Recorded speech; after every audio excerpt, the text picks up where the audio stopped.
Hi, everyone. Good evening.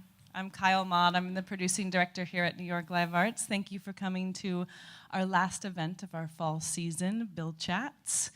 I'd like to take a moment to acknowledge the land we are on today, Lenapehoking, the Lenape Homeland.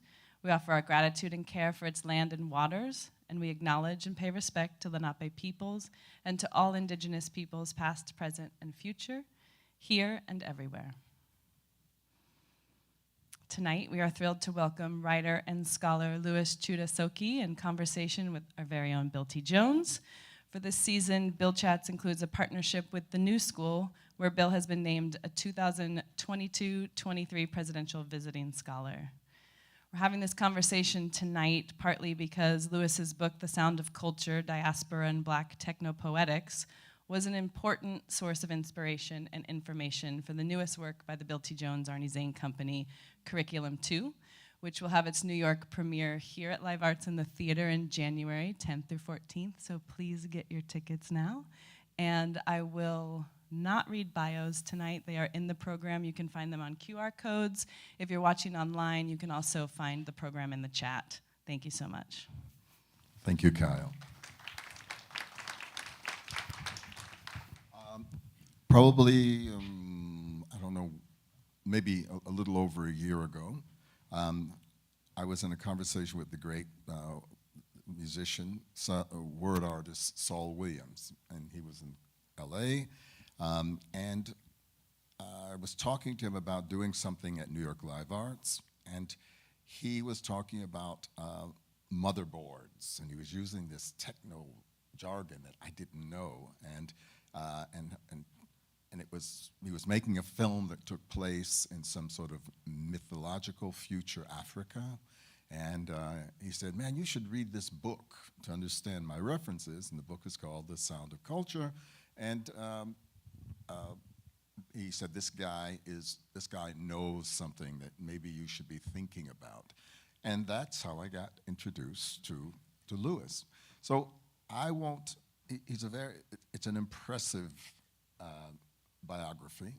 He's a writer, he is a musicologist, he is an all-around kind of thinker and intellectual, and he has been a real inspiration to me as we at New York Live Arts are thinking about the present that we're in, which you can't think about the present without spending some serious thinking on the past, but I'm also thinking about what next.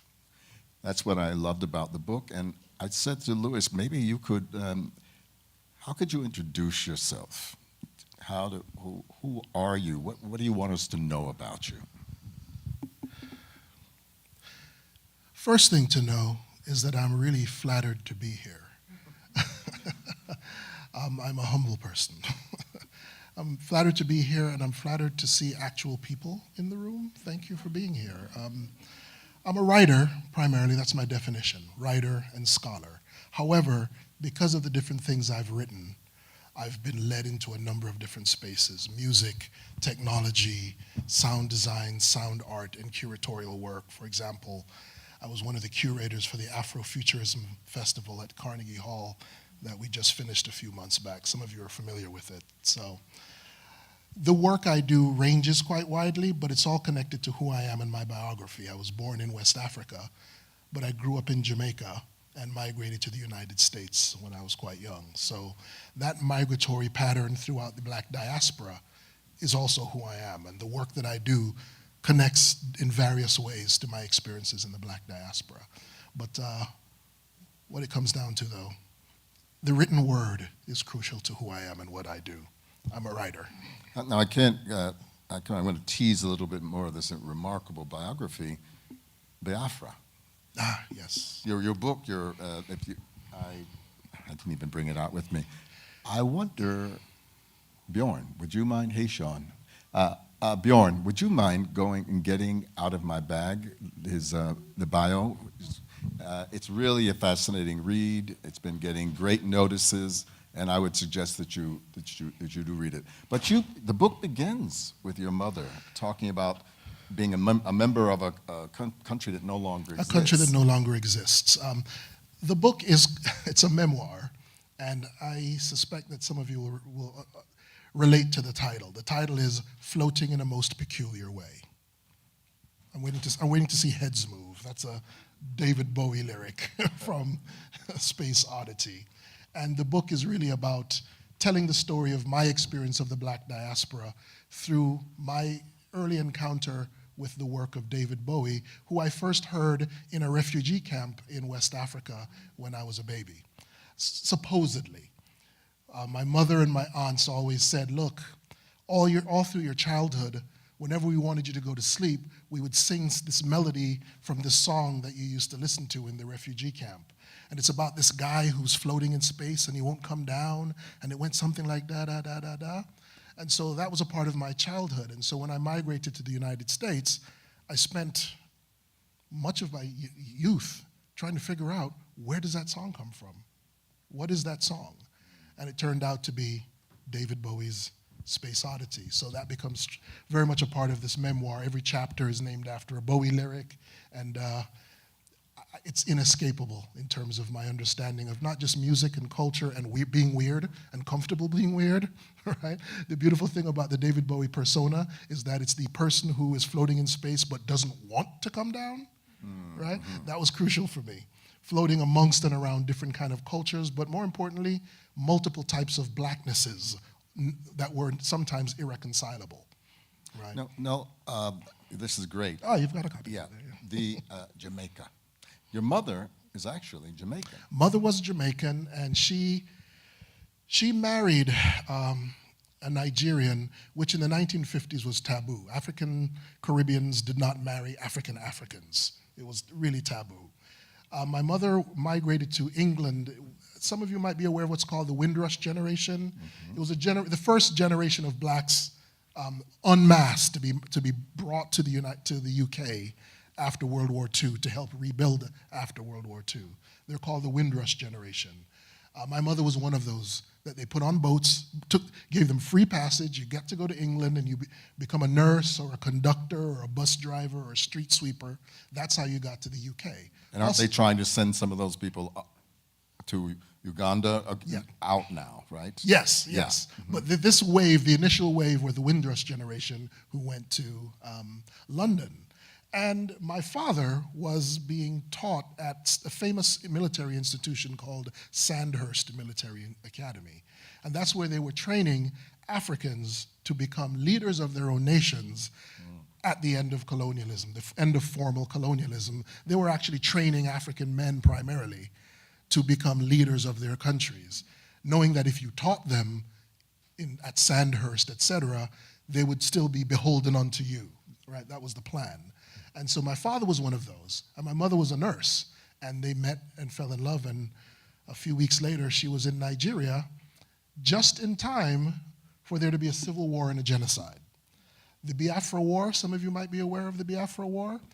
My father was one of the primary leaders of the Biafra movement. My mother didn't know that.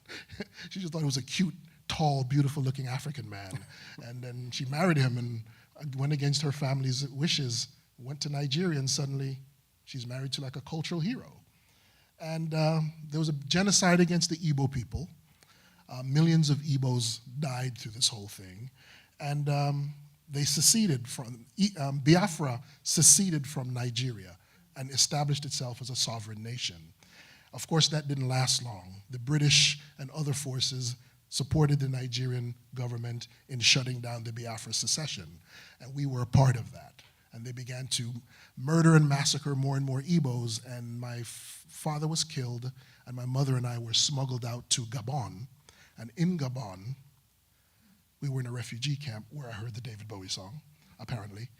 And then from there, we went back to Jamaica, where I grew up, until we did what most immigrants dream of doing, at least at the time, moved to the United States, which I did. Now, and believe me, the book is really a wonderful read, and there's so much he doesn't say about, well, there are certain people who remembered his father. When they see him, people literally go down on their knees, and he's like, this is the son of, what is the first son of the first son. Yeah, and they say it in ever more profound ways, that You have a great calling, in other words. That's what they would say. Yeah, but of course, ever more profound, but it befuddles me ever more because I'm just a kid growing up in Jamaica, and then I moved to South Central LA and Inglewood, and suddenly these older African men are making pilgrimages to come and see me and bend down and say, "You are the first son of the first son," and I'm like, I have no idea what any of this stuff means, and so that bafflement is very much a part of the narrative, but also it creates a sense of wonder at your strange relationship to the world outside of you, and that's very common to my work as well, the strange wonderment. What I'm doing, and because I think the story is so wonderful, is I know that we can immediately get to race, because it's hot, I think, in both of us, right? But I think that you are an unusual person. I don't know many African-born intellectuals like you, and I always feel like I have been burdened with a certain kind of way of looking at the world because of my race. I don't know where the audience is around this notion. Is there such a thing as systemic racism? As you know, that is very controversial. As a matter of fact, there are even laws now about don't teach it, right? So I'm understanding maybe I do have to understand what can I learn from you about David Bowie and floating and not wanting to come down. I've been trying to, I dropped acid at Woodstock, and I thought I wanted to be Jimi Hendrix as well. Okay. But there's been this other thing about, come on, man, get real. I know you've been hanging out with the white people, the counterculture, but as we all saw, well, did we all see? What did it mean with George Floyd? What was that about? And some of us are really kind of bruised now from it, right? And never mind #MeToo. There was a lot of people saying, I'm mad as hell, and I want you to know I'm mad at you. And I know that. So when I see you as an African man who loves David Bowie, this is like, hey, this is my brother. This is truly my brother, right? So what is there about that move? Can you talk about what it meant to be a young man in Jamaica at a time when American black music, I dare say, was the sort of the lingua franca of all that is progressive, all that really matters, and what kind of conflict that set up for you? Yeah, I talk about in the book, by the time I got to the United States, I grew up in Inglewood, in Inglewood and South Central. Those places have become quite mythical if you listen to hip hop, right? But these were not communities where you boasted of your love of David Bowie, right? Not at the time, right?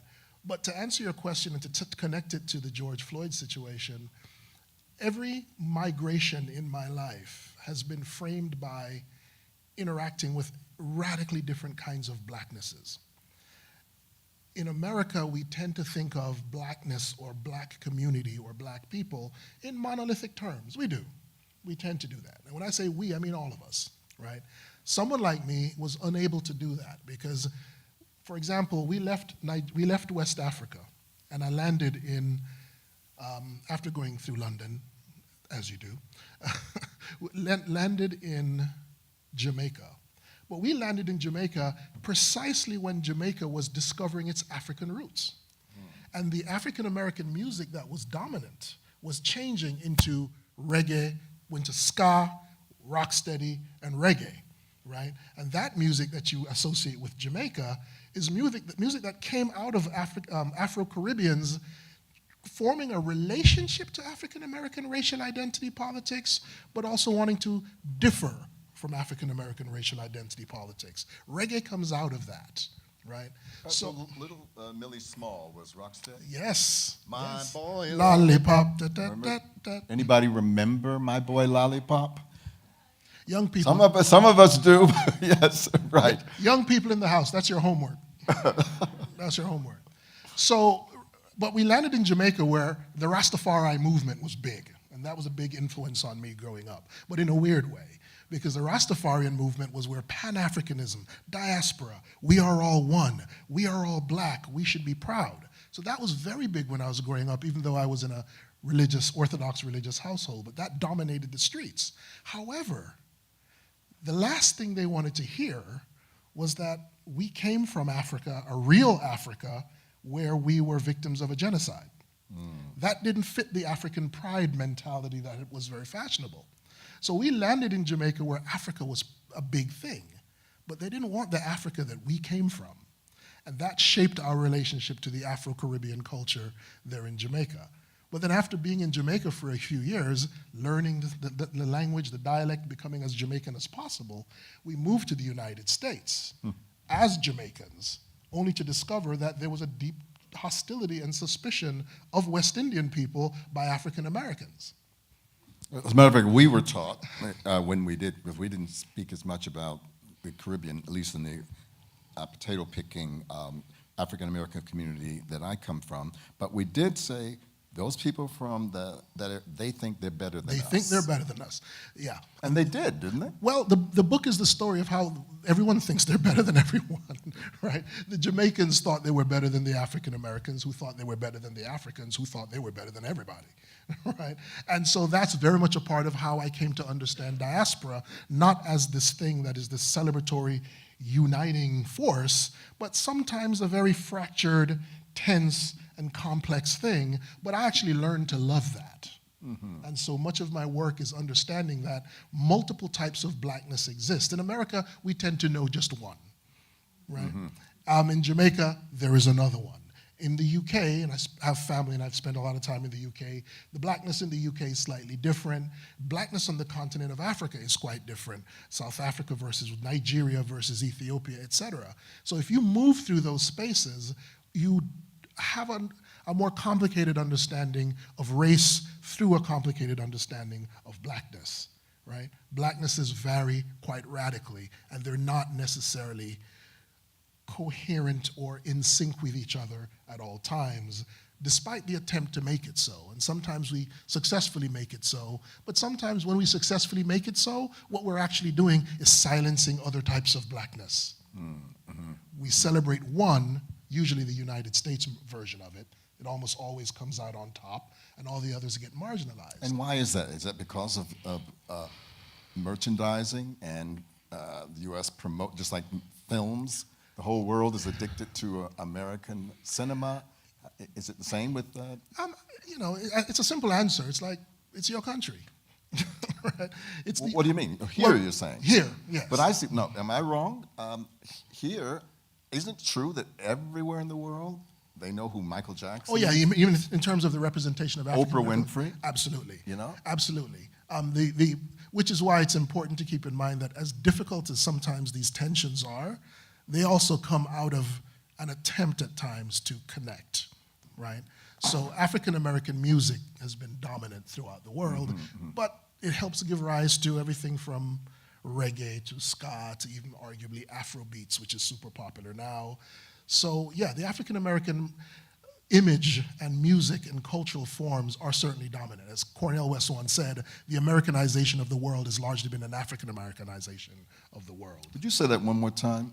Yeah, Cornel West, he once said, the Americanization of the world is largely, or often, the African Americanization of the world. He said it in a more celebratory way, but there's also the fact that the United States at different points in its history has deliberately used African American sounds and culture and images to sell an image of racial unity to the planet that doesn't actually exist here, right?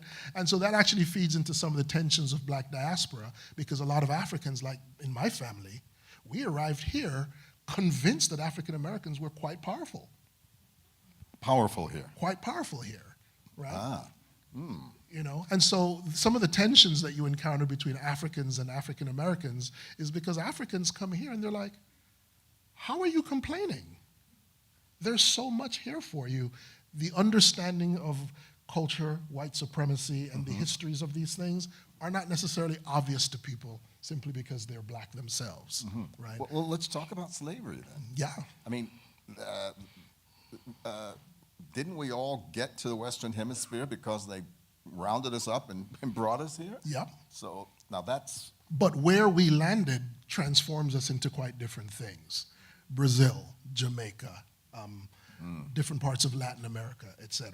It transforms us into different things. It would be easy and quite romantic to say the fact of slavery and colonialism makes us one. So many black political and cultural movements have been premised on that, but it doesn't actually work out that way. People become quite different things based on their experiences. And also, you know, the hierarchies of culture are such that, I write this in the memoir where, you know, my family used to get really mad at me because I'd go to college. Well, I went to college and I came back and I was like, we live in the ghetto, right? We live in South, it's the ghetto. And my family's like, you didn't know it was called the ghetto till you went to college. But their response is, we don't accept that this is the ghetto. Why? Hot and cold running water. Wow. Electricity. Relatively free public education. It's bad, but it's better than what we had before. And I say in my memoir, for a lot of us growing up in South Central, et cetera, our parents were like, we're in paradise, right?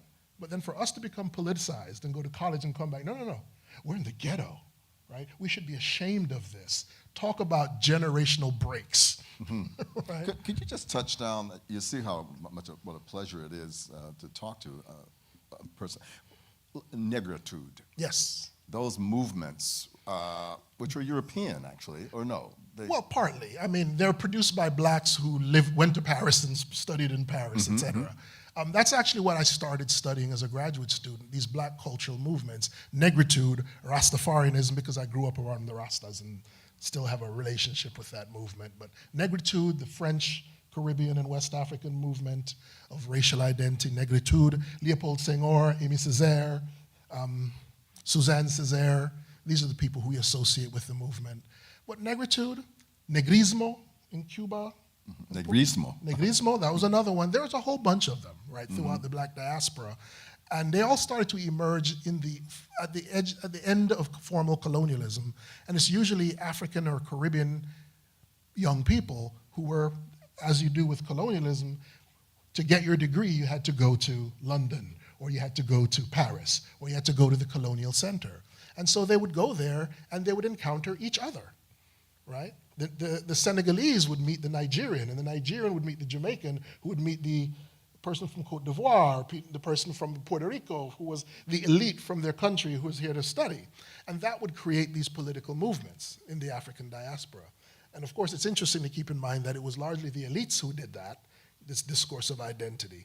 But the reason I was focused on things like the Rastafarian movement is that was also more working class. So you have these movements in the working class as well. Not just elite blacks who go to Paris to get their PhDs at the Sorbonne. You also have fishermen and working people migrating throughout the Caribbean, showing up in New York just when Marcus Garvey has arrived. And they're learning about Marcus Garvey and going back to Puerto Rico and starting a movement because of that. So, and Marcus Garvey is, we're talking 20s, 30s, right? Teens, 20s. Teens, 20s, One right. of the most important black political figures, but who would really inspire so much of this. The Harlem Renaissance is considered a part of this network as well. Yeah. And he ended up in prison, right? He died in prison, didn't he? Well, he was exiled. He died in England. But he was in prison, but then they exiled him. Well, they kicked him out of the United States. He went back to his home, Jamaica, and the folks in Jamaica were generations from understanding and appreciating him. So he had to leave Jamaica and live in London until he died. Now, let's just talk about Jamaica for a moment, because I do want to get to Creolization and a way of getting to what I know your sweet spot is, music, you know? But Jamaica, and because I've been reading a lot of things lately, trying to understand like what really did happen, Jamaica was in a way, the most profound expression of colonialism built around sugar initially, right? And that was Great Britain and all of so on. And yet, Spain and then Great Britain. Yeah, so Jamaica is kind of, it's not a dirty secret that Jamaica is a kind of a petri dish for things like American plantation system. Yes. A lot of those things happen. And yet the Jamaicans have created so many people that are that have direct contact or direct lineage from African Americans. So, but I don't think that African Americans grew up with the sense that we should have any affinity for Jamaica. So, I think that there's a kind of, I'm going to make enemies right now. Well, I mean, I did with the book, so. There's a kind of laziness that comes with diaspora and solidarity. We like to think that, oh, we're in solidarity simply because we say so, right? Solidarity is something that needs to be worked on. People need to actively interact with each other, et cetera, right? So I say this because the impact that Jamaicans and Caribbean blacks have had in the United States. My first book is called The Last Darky, and it's really about the 19th century, the presence of so many black immigrants from Jamaica, right? But also from Cuba and Puerto Rico, et cetera, and how they really reshaped America around this era called the Harlem Renaissance. The presence of West Indians. So many of the first black this, the first black that, were actually Jamaican. And that goes from Claude McKay, the first black bestseller in America, to Biggie Smalls, whose mother what was the book? Jamaican. What was the book? Home to Harlem. Home to Harlem. Home to Harlem. We just read, Bjorn and I just read Banjo. Oh, Banjo, yeah. That's amazing. Banjo's pretty, is Creolization and banjo we could talk about as well. Right. Because I'd like to send you all home with a reading list, of course, this book, but the Claude McKay books, because Claude McKay is now much talked about, isn't it? more and more. They're, these people, they come in waves. They come in waves, but there's always a struggle to get, to expand the contours of blackness in American conversation. It's always a bit of a struggle because our habits are to think of blackness in fairly limited ways. And the Caribbean contribution, the Spanish-speaking contribution, the West African contribution. Listen, the central point that organizes everything that I do in my work as a scholar and as a writer and even in sound is this. From 1990 to the present, more Africans have arrived in the United States than at the height of slavery.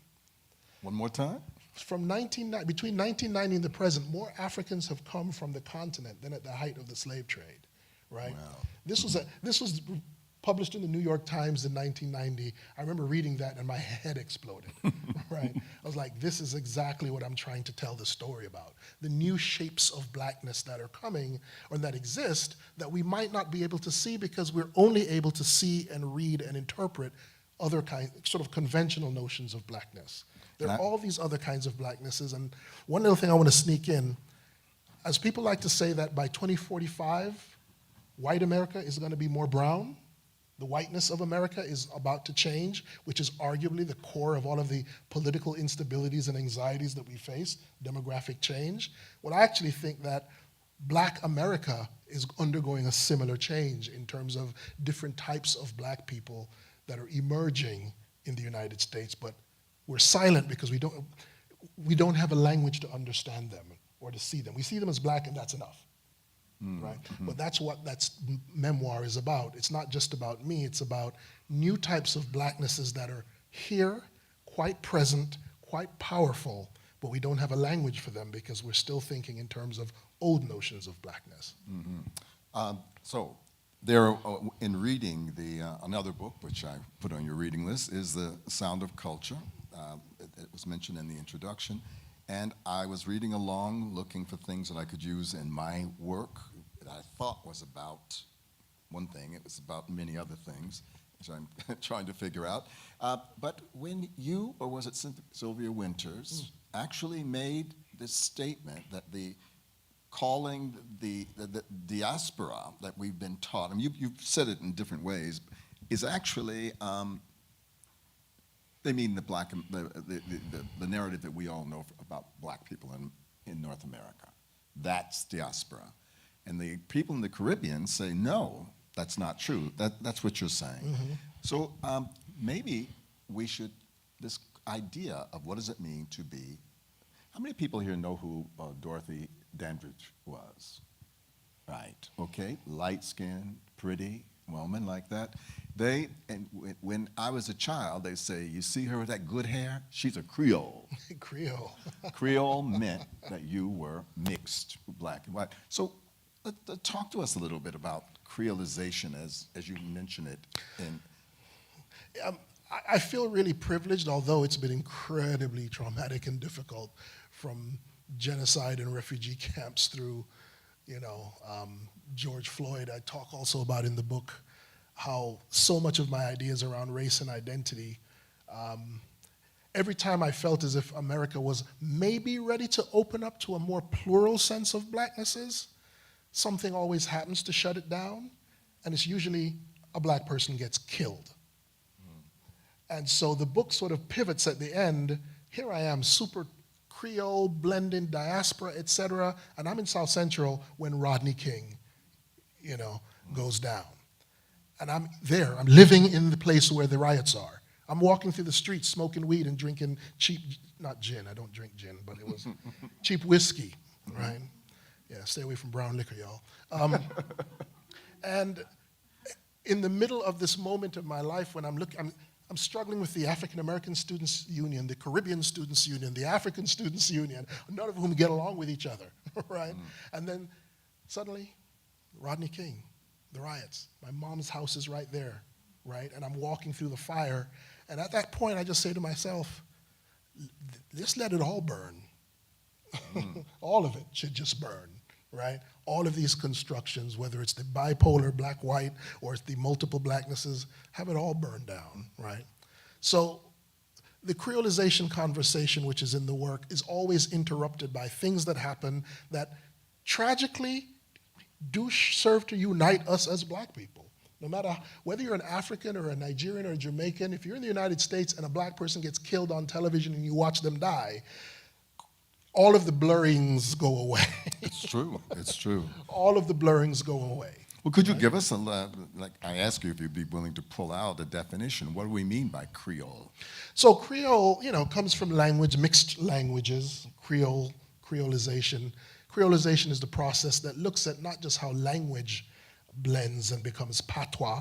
See, I feel very blessed, though, despite all these difficulties, that I actually was able to cite West Africa, London, Jamaica, the Middle Passage, and the United States as a part of my personal history, because those are very important sites of the black diaspora.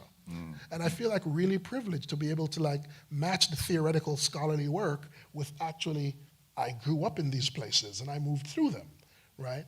So Creolization, we tend to think of it as not just the mixing of languages or languages becoming other things, it's also people mixing and becoming other things, which is why when the light-skinned folks, the good hair people, were called Creole, right? So I was saying to him earlier that from my point of view, when you said someone was Creole, it came with they've been raped, they're the result of rape, there's something horrible, that mixing means something. Because we in America, the narrative that we tell ourselves is when you mix, particularly with Europe, you run the risk of erasure. Yeah. Now, you and Sylvia Winters don't quite agree with that. You think it's the opposite, actually? It's certainly the case in the United States that when we think of Creolization, in fact, we don't use the term that much anymore. We might use hybridity, but we don't use that as much as we used to in the academic world. But it's because it's usually associated with rape and violence, right?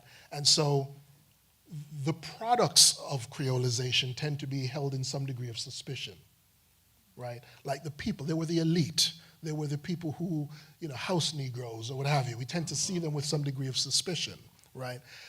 I was able to find in Caribbean cultures, as well as Latin American scholars and writers and poets, another story of Creolization that did not reduce the black experience to slavery, rape, violence. Because to make that the exclusive definition blinds you to all the amazing political and cultural possibilities that have shaped and created the world that we exist in.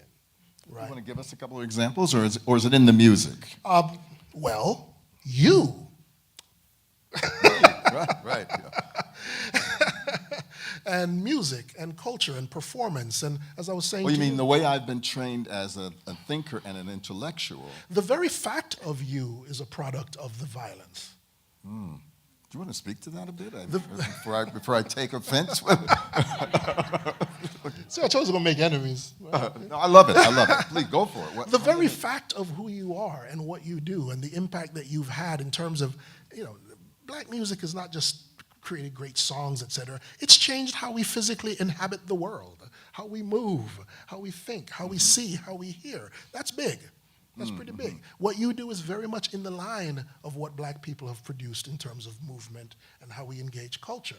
But that's all products of violence, trauma, and slavery. How do we produce a language and an understanding of who we are and who we can be that is not exclusively the violence and the trauma of slavery and colonization? How do we talk about them and understand them simultaneously, but in a productive way?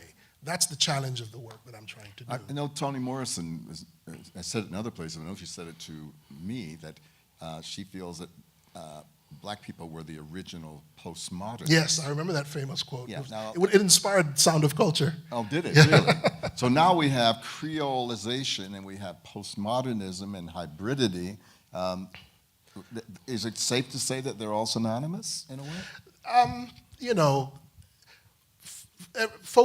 Academics all have their turf. And some are going to say, well, no, this is different from this and this is different from this. What unites it for me is that it's all theories and practices of how we become other things. I've been fascinated by how human beings, whatever culture they come from, how they become other. In America, we tend to focus on otherness as the problem, otherness as the thing we're afraid of, otherness as this thing we maintain difference from. I get it. That's part of the history of race and slavery and our anxieties. But I'm interested in how do we become something else, right? How do we, because we're all becoming other things. And over time, we've all become other things. The funny thing is, we all may think we are who we are, but actually we're not who we were at all, right? We're always evolving culturally and racially, right? The blackest of the black is genetically something else, right? And our cultures are always blended. And so, whereas a lot of my peers have been focused on, well, let's recover what we lost. Yes. Let's celebrate and affirm what we lost. I support that. But let me be the person who wants to look at what have we become, right? What have we become? And what if we are not worried about what we used to be? What if we're not feeling the need to define ourselves by what we used to be? What opens up to us if we explore possibility? And I got that from a lot of Caribbean thinkers. A lot of people think about these things. It's not just the Caribbean, but the Caribbean thinkers that I started to read, Sylvia Wynter being one of them, Edouard Glissant and so many others, they were thinking about race and colonialism, slavery, plantation culture, as mechanisms for transforming the world and becoming other things. And I've been really intrigued by that, and that's what I focus on. So all those terms, for me, are a part of that mix. Now, getting to the musical part, which I think is one of the most dense things in your output, but there's something about how, and once again, I will go to the Caribbean. Caribbean people, the technology that was coming from white people, if you will, they were not intimidated. Matter of fact, they began to spin it. You want to speak that a little bit? Yeah, I'll begin by telling a rude little story. There's a word that some of you, I don't know if anyone here is old enough to remember this word. There's a word that they used to use back in the day, and the word was nigger rig. Say niggering? Nigger rig. And nigger rig is also connected to the, etymologically, I'm writing about this right now, jury rigging. But nigger rig was a word used in the South. It was used to describe the African American capacity to fix machines and fix technologies with spit, glue, and hope. Right? So it was always the case that, these black folk in the Jim Crow South, if your motor or something wasn't working and you couldn't afford to fix it, just take it to the black dude, they would nigger rig it. Right? And I found that fascinating because it did suggest that there was an African American propensity for technological innovation, right? But after the Civil Rights Movement, they changed the name because it was impolite to say nigger rig, and the term became Afro-engineer. I just think that's hilarious. Yeah. And so I've been trying to tell the story of the movement from nigger rigging to Afro-engineering by looking at moments in the black world where black people really engaged technology, right? And the Caribbean, because I was there growing up, was a space where it was such a part of Caribbean masculinity. There's something called sound systems. So if you know hip hop, you know DJ culture, you know electronic music, DJ culture. A lot of that really comes from Jamaica. They were the first to talk on top of somebody else's record. They were the first to do this stuff with live turntables, etc. But when I was growing up, a big part of being a man was being able to make your own speakers. If you bought a speaker to play at the club or the rum shop, and you actually were playing a speaker that you bought, that would feminize you in this very patriarchal culture, right? To be a real man, you had to make it yourself. And so everyone was making speakers and wiring things. And so it became clear to me that the love of music and the obsession with knobs and buttons and wires was indistinguishable. Is it the music they loved, or was it the knobs and the buttons and the wires that they loved? And it's pretty much the same. Sound systems were all about technology and machines. Growing up in Jamaica, you go to the sound system, the speakers are bigger than these ceilings. Some of you must know what I'm talking about. Mm-hmm. Speakers are massive, and they make them themselves, right? And all the record albums I grew up with were pictures of, and all the DJs and the producers were named like Scientist or Peter Chemist, right? They were all named things like that. And African Americans would do the same things in their record covers, like Herbie Hancock and all of that. The science fiction and the recording studio was made to look like a lab, right? So all of that was a part of this obsession with culture and technology, because for folks in the Caribbean and Black America, there was no distinction between the organic and the inorganic, right? The mechanical and the technological was just a part of the broader sphere of artistic and cultural practice. So that's what gave me an understanding of technology. Indeed, that for me was connected to Creolization. Mm-hmm. Because Creolization is not just you and me and them and they and her blending, it's also the human and the machine blending.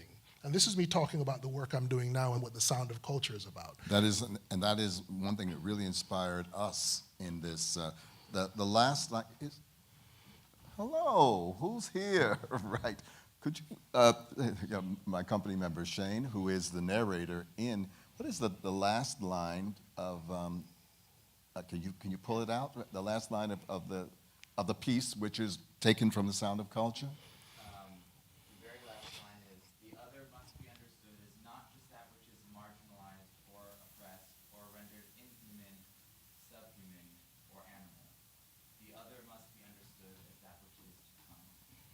Which, when I read that, it was mind-blowing. That's what you mean. That excites you, right? That which is to come, yeah. Mm-hmm. And what is to come is always a product of blendings that we didn't expect, mixtures that we didn't expect, right? And so that's why Sylvia Wynter and these Caribbean thinkers and Latin American thinkers mattered to me, because they were writing not just about slavery and colonialism and violence and trauma, they were writing with some degree of enthusiasm about what those unpleasant things did enable and create, what kind of beauty was possible. I'm thinking about that great line in James Baldwin, The Fire Next Time, when he's looking through Harlem at all the violence and tragedy around him, and he looks at them and he goes, what's gonna happen to all this beauty? Remember that line, what's gonna happen to all this beauty? That's because he was seeing in these marginalized people, right? These people being made and remade by unpleasant cultural forces. He saw them as the future is there, right? The future is there. I don't know if this is going backwards in our conversation or moving it forward, and that is Afrofuturism. Yeah. And this is imagining a world where blacks participate in technology and so on and so on. And not only that, but I can't help but ask you, what do you think of the Black Panther franchise? But you could. Okay. It's the first time I've ever discussed it in public. It's something. So let me tell you, the diaspora thing. Some of you, if you're really social media literate, you've heard of the diaspora wars. I actually have not. There's Diaspora wars. There's a term called the diaspora wars, and it's on Black Twitter and Twitter in general. It really got super, super hyped up around Black Panther, the first one. Right? The diaspora wars. Now, here's the thing. That film, and I don't want to disrespect it. I haven't seen the second one, by the way. And it took me like 2 years to see the first one because I knew that I would be asked about it. And so I said, no, I'm not watching it until people stop paying attention, right? So I'll probably watch the second one like in a couple of years, right? But It's not as bad as I was afraid it was going to be. I'm not even going to say any of them are bad necessarily. We all remember the cultural moment that was for Black Americans, Black Panther, right? Oh, and their allies. Everybody was doing Wakanda, weren't they? But what you don't know is that a lot of Africans hated it. Oh, I bet. They really hated it. And online they were complaining, and so that was the diaspora wars, right? A lot of Africans hated it, right? For lots of reasons, right? One important reason being that a lot of African immigrants were like, do we always have to have an African American vision of Africa? Is it always going to be the dominant, that's back to the dominant notion of a certain kind of blackness. So a lot of African young folks, and every time I have conversations, this question always comes up about, well, what do you think about the Black Panther franchise? And it's always fascinating because when I say what I've just said, all of the African and Caribbean, particularly African young folk in the audience are like, thank you. Thank you for bringing this up because we don't feel we can say it because we'll be seen as, self-hating or anti-racist, anti-racist. Well, wait a minute. Now, it is a Black American comic book.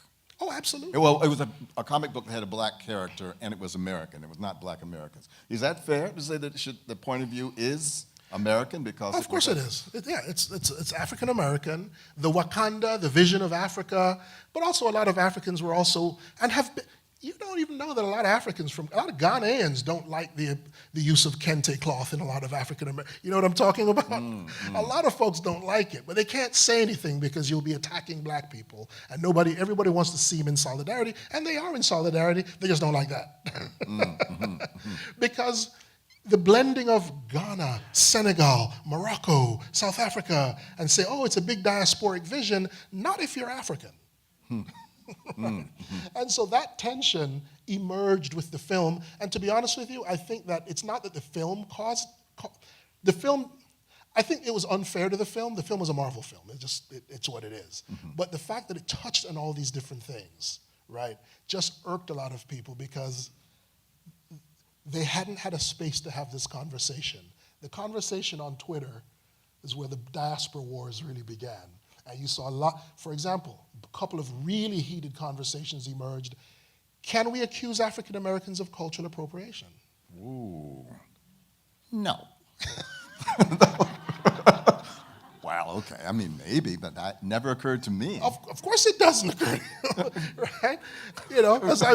As I've said, and I've gotten my butt handed to me many times, but I'll keep saying it. Sometimes Blacks in the diaspora think of African Americans as the whites of the Black diaspora. Damn. I know it hurts. I'm not trying to hurt anybody. I'm just saying that some they think that, right? They think as if that, in the same way that whites have to always be reminded to pay attention to race and hierarchy and privilege because you never think about it, because you don't have to. Right? A lot of Africans and Caribbean folks like to say to African Americans, when it comes to this, you have to do it too. You have to be made to think about your own privilege vis-a-vis immigrants or newcomers, et cetera. It's a painful conversation, as you all know, right? So when I laugh about it, I'm not dismissing it, but this is a space that I inhabit. Well, I really value you being here in this space and bringing it. Now you can see I'm looking at a lovely room here, but the room, it's really difficult to get a critical mass of Black people in the room.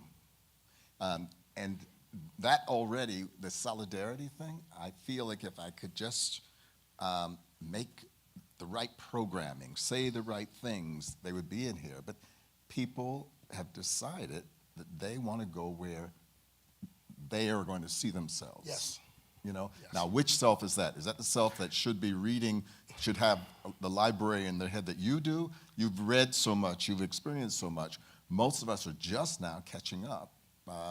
So it's very difficult to say what a well-versed African American should know. This conversation in the memoir, some of you might be aware of Chimamanda Adichie's Americana. There are a couple of books that have been trying to break open this conversation, but as I said, something always happens to shut down the conversation, and what it was in this particular case is the murder of George Floyd, right? And so I really think that that really transformed how we started to ask questions about blackness, even in the academic world, where people were more critical of different types of blacknesses. But once, the murder of George Floyd created a kind of solidarity where folks said, well, no, that's secondary. That's secondary. This is more important. This is more important. And that's a thing that definitely has happened. I would like to, if people have questions, I'd like to open up. But before we do that, I gave you warning. I feel right now, I know that Kim Cullen, my staff, we're all working on something called thinking about something we call curriculum global. And it's, did I tell you this? That Achille Mbembe, right, was being interviewed by someone from Bergen, and Mbembe was coming to Norway to lecture at the university, and they said, could you say, because he was speaking to students, what should a Norwegian student know about the Southern Hemisphere in order to be a well-informed global citizen? Now, I don't know what his answer was, but it made me think, what do I have to know to be a global citizen? And particularly a global citizen looking for futurity. So, and I'm also, last week, speaking to Skip Gates, and I said to him that when we did the James Baldwin This Time Humanities Festival here in New York Live Arts. Every year we do a Humanities Festival. I was sitting with Rin Weschler, Jamaica Kincaid, and myself. I'm not sure if it was Kyle Abraham or somebody else, but and Jamaica Kincaid said, she of course she thinks James Baldwin's a great writer, and when I said this to Skip, he was kind of surprised. She said something to the effect that James Baldwin was so brilliant, but for whatever it was, he was consigned to writing about race and writing about the lady working in the kitchen and so on and so forth. And I look at us. Our conversation is always freighted with the question of blackness. And I'm asking, Bill, in your future, can you ever imagine a time where I would sit with a person like you and not talk about race? And what is your feeling about futurity? What is your vision of where you want to get to? Well, the obsession with machines and sound systems I alluded to earlier would lead me to start thinking about the history of race and technology. And it's a unique and quite remarkable history going all the way back to the 19th century, all the way to the present. And so that's what I've been writing about. I'm paying, for example, a lot of attention to artificial intelligence now.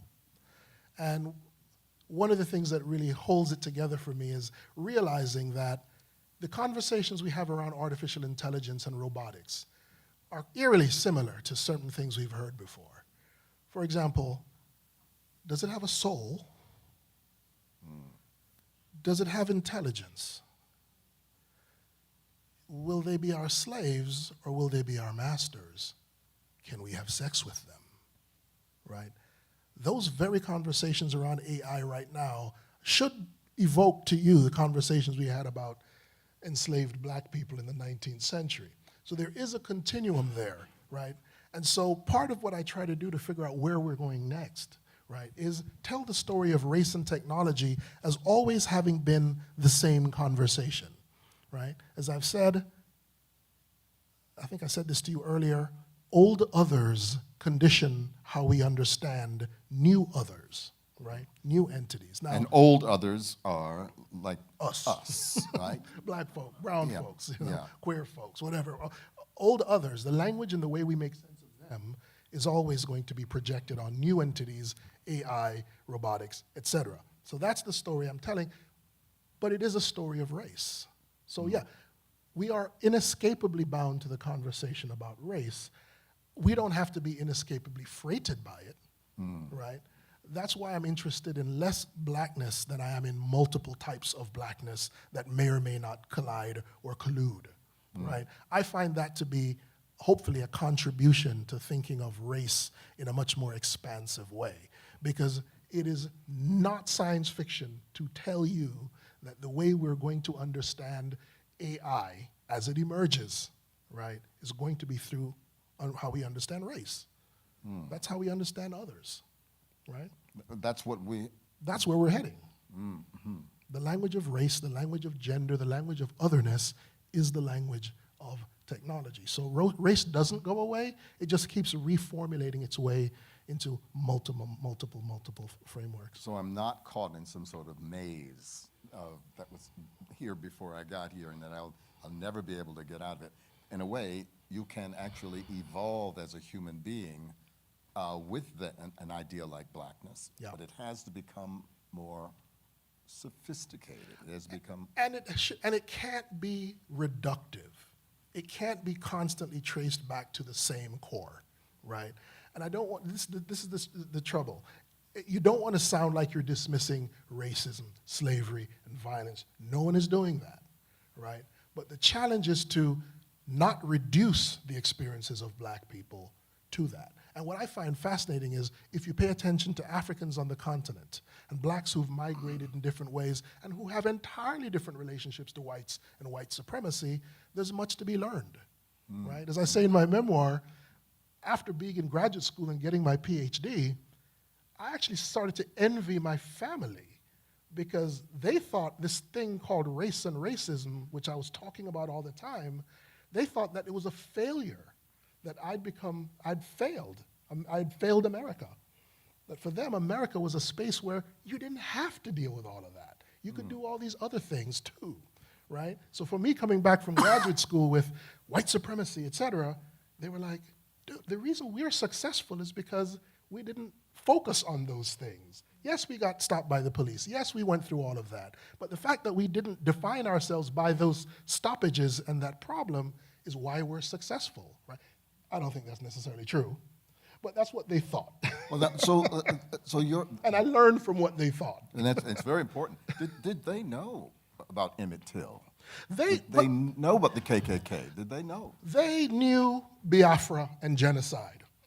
They came from genocide.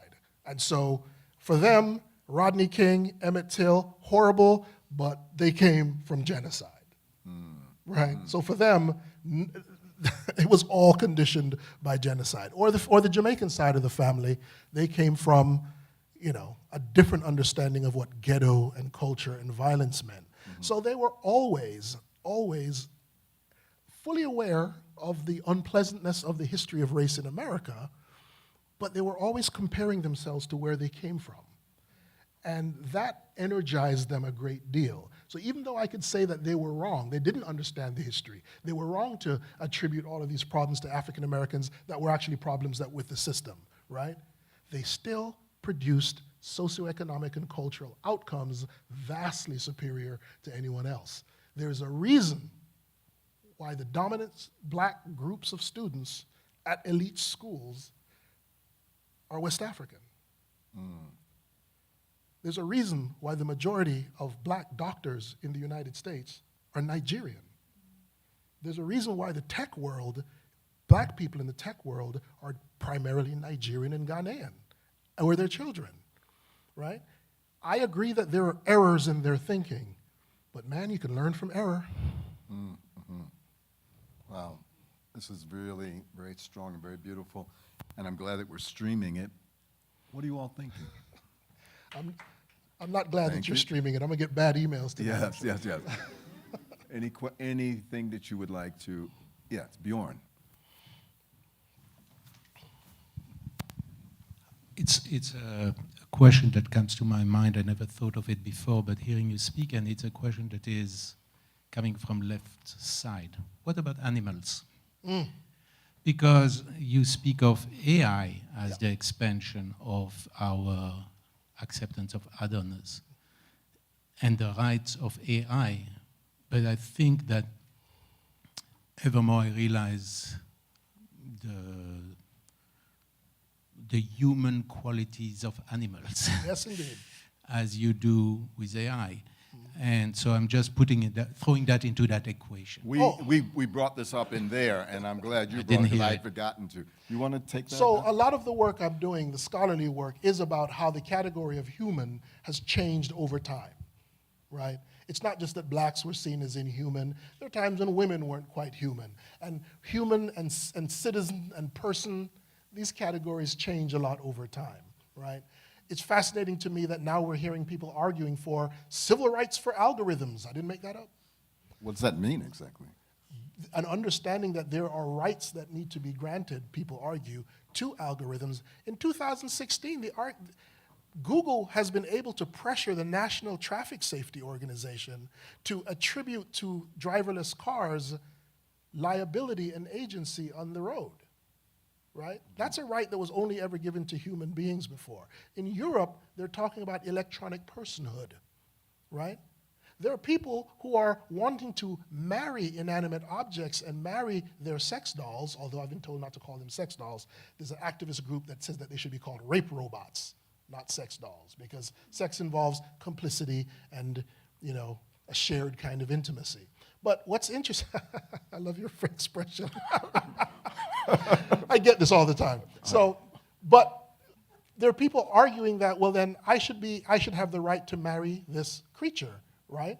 It should have the rights of personhood, right? And they're taking it to the court. You know what cases they're using? Loving versus West Virginia. Yes. Does anyone not know Loving versus West Virginia? Interracial marriage, right? So all of this science fictional stuff I'm saying, this is happening or happened already. Now, Bjorn, the animal piece is crucial. Blacks were they machines or were they animals? Blacks were always in that middle space. And the people who've done a lot of the research to sort of help me get here, like the great Donna Haraway, some of you might know, she wrote a lot about animals, particularly apes, and I wrote about apes in my first book.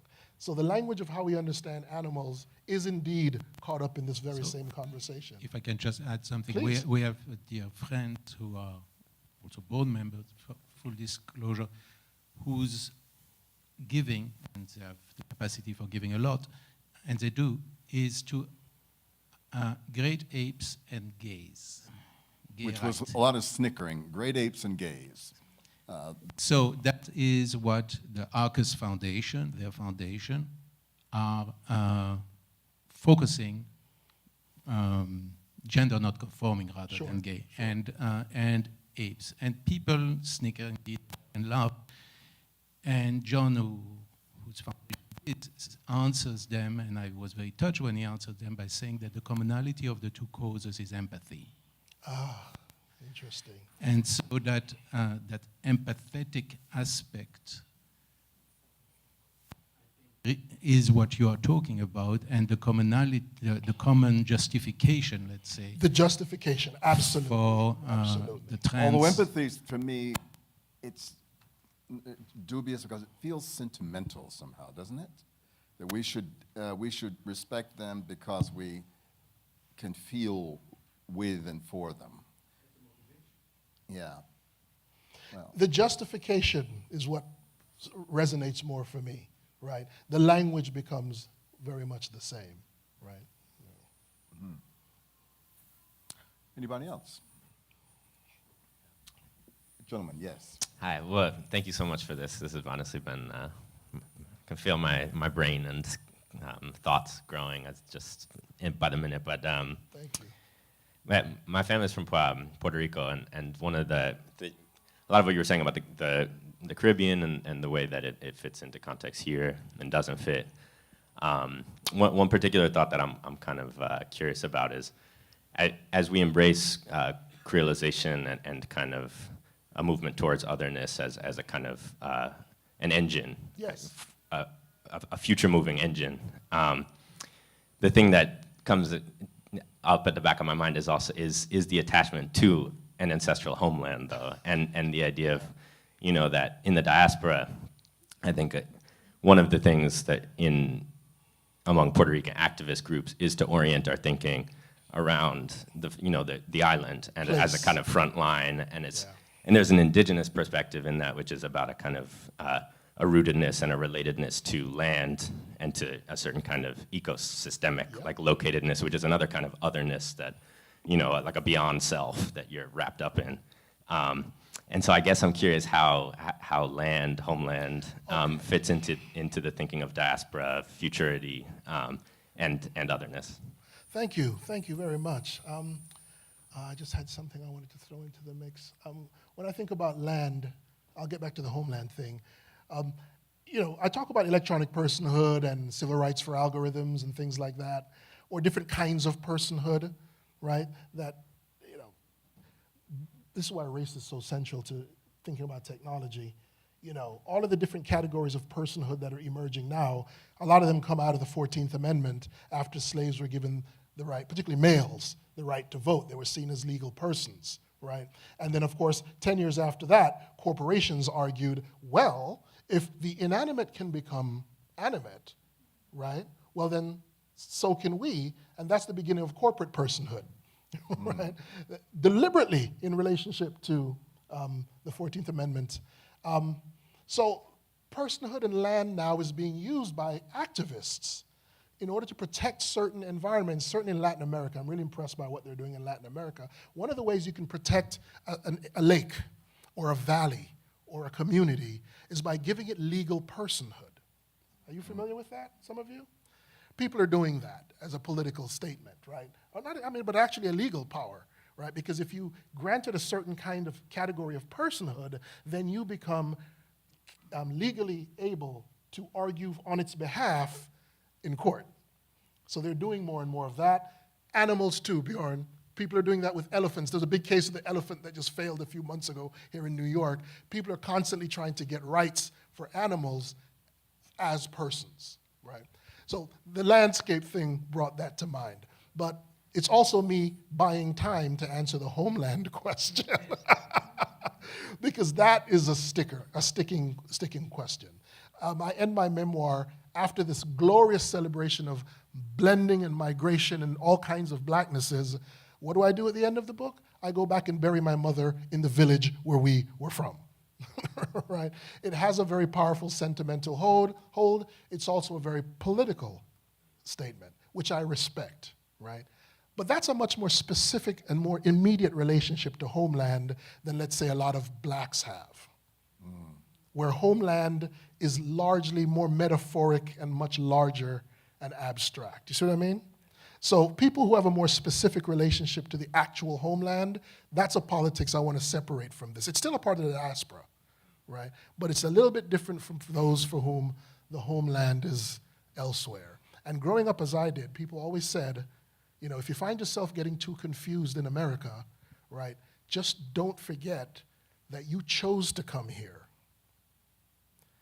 And choosing to come here reminds you that there's a place you can go back to, even if it's not true that you can go back there. But it's a rhetorical and an intellectual and ideological hold on place. I don't think we've gotten to a point, though, where the hold on place, the desire to have a place to go back to, I don't know when, if that will ever go away. It may become abstract, but that only shows that it's still there in some way. You know what I mean? Yeah. Mm-hmm. So it might be unsatisfying answer, but. No, thank you. So, is your cup running over? Yes, Karen. I just want to say one thing about AI. I mean, it's still a machine, and data is being put in. Math. Who's putting, no, but people are putting in that data. People with unconscious bias. Who's putting in that data, you know, and what is it building on how is it building on itself? And I think, you know, there's garbage in, garbage out. And I think it's really important to say, you know, where is this fundamental data being built on? And it's not, a machine is ultimately what you put in. And I think it's really important to remember who's putting that fundamental data in.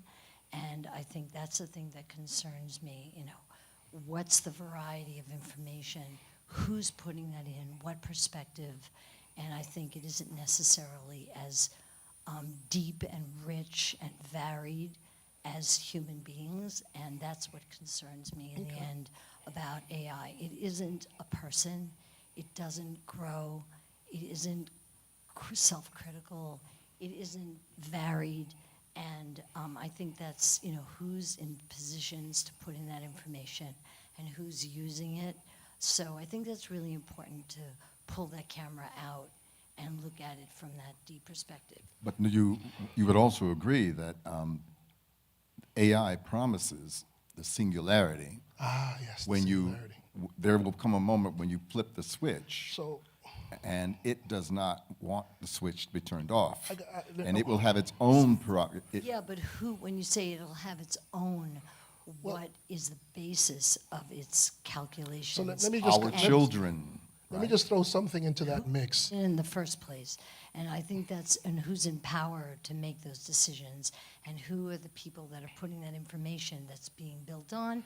And I think it's really important now that it's beginning to make it, especially the topics we're talking about today, which are important points of view that are people that haven't been having the positions of power historically. Mm-hmm. So I think it's our responsibility to question who is putting that fundamental information in and how is it being, because in the end it grows, and I think the seeds are really powerful, and we're in a really important position to make those seeds, as rich as possible. So let me say a few things there. The conversation about race and AI needs to be had. Now, thus far, most of the folks who are writing about it, they are talking about racism, bias, surveillance. I think that's a limited conversation, but a necessary one. Because the idea that it's the GIGO, garbage in, garbage out, we're actually beyond that, because algorithms write algorithms. Right? Algorithms write algorithms. Machines produce machines.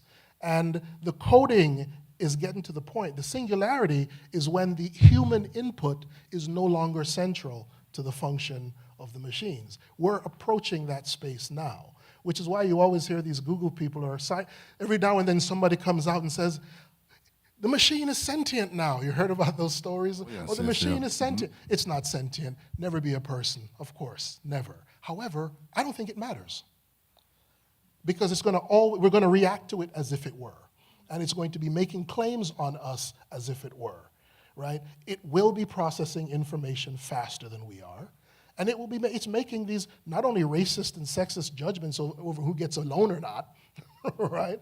But the more this happens, and it moves away from the programmer, right, and people who are inputting in the information, the singularity is that moment when that's no longer defining of the machine. So everything you're saying is even more important, right? Because I thought where Karen was going is that if we use the analogy of black folks and are they machines or are they animals, that the fact is we could always, black folks as human beings always have a sense of morality. Now, will the algorithm grow in a sense of morality? It's funny. Another mistake, I'm not a coder or an engineer. I'm a cultural person. My background is culture, right? But there are activists who are trying to produce anti-racist algorithms. There are people trying to do that, right? And there are people who are talking about ethical standards for machines and algorithms and AI. There are people trying to do that work. And again, for me, I'm fascinated, because the very fact that you are trying to do work like that, right, for me tells me that we're way further than we thought. In a good way. I don't know if it's a good way. I don't know. I don't know. The future, the thing about the future, y'all, you don't really know it until it's happened already. Right? So it's very, very hard to say what's going to happen, For example, just one thing I want to throw in, you mentioned Afrofuturism earlier. One of the reasons, even though I work with Afrofuturism, one of the reasons I'm not an Afrofuturist is because I believe that race and blackness and technology and notions of identity are just so radically transforming all the time that a lot of Afrofuturism begins with this desire to see black people in the future. There are black people in the future. I don't know if there are black people in the future, because I don't know, if we look in the past and go back to ancient Egypt, where a lot of my peers like to focus on and say that we're black and we're proud in ancient Egypt, they didn't think of themselves as black. That's a contemporary category, right? The black and white, as we understand them, come out of the 19th century. People in Africa, even, they don't sit around saying, oh, I'm black and I'm proud. That just didn't occur in ancient Egypt, right? Mm-hmm. So between ancient Egypt and now, race and blackness has transformed so much that I can only imagine that 100 years from now, 200 years from now, what will black even mean? Mm-hmm. Right? Mm-hmm. I'm open to that. Mm-hmm. That's why I can't say it's good or bad, Bill, mm-hmm. but I'm open to it. Mm-hmm. Yeah, I have a sentimental attachment to the tropes of blackness. Roots. Roots. I mean, that's what so I can't say, I don't even know where my great-great-grandfather came from. I don't know. But what we do know is that there has been a community, there's been a body of works made and so on, that I call black. Yes. But you're absolutely right. We will have to let go of those things. Anyone else? Any burning? Or we will continue to produce more things. Yeah. But the blackness, what defines blackness or whiteness or humanness, I think is what's going to change in a big way. To talk about what is black is great, but the larger question is, what is human? And what will human mean 50 years, 100 years from now? That is a pressing question. So the conversation did what I hoped it would do. It would start with the past, and you would take us, and now we have a vision of a future that is, in a way, kind of unrecognizable to us. Exactly. I mean, I'm not a futurist, I'm not a utopian, but I'm also not a dystopian, because I believe that we have it's not just that we don't know what's coming out of these relationships with technology and race and migration, et cetera, but I have a strong sense that, particularly for black folk, if we made it this far in the midst of all of that, I feel pretty cool about where we're gonna go. Mm-hmm. Mm-hmm. Mm-hmm. I'm like, we started genocide and the slave trade. I'm like, why should I suspect that we're not gonna transform, and I'm completely comfortable with the idea that 100 years from now, there's gonna be another Bill Jones. Wow. Might be half machine. Half machine, I hope. Might be half machine. Okay. All right, now, is that the last word? You guys are you're sitting on your hands here. Thank you very much, Louis. Thank you. That was really wonderful, really wonderful. And thank you all very much for being here. Yes. Come see Curriculum 2.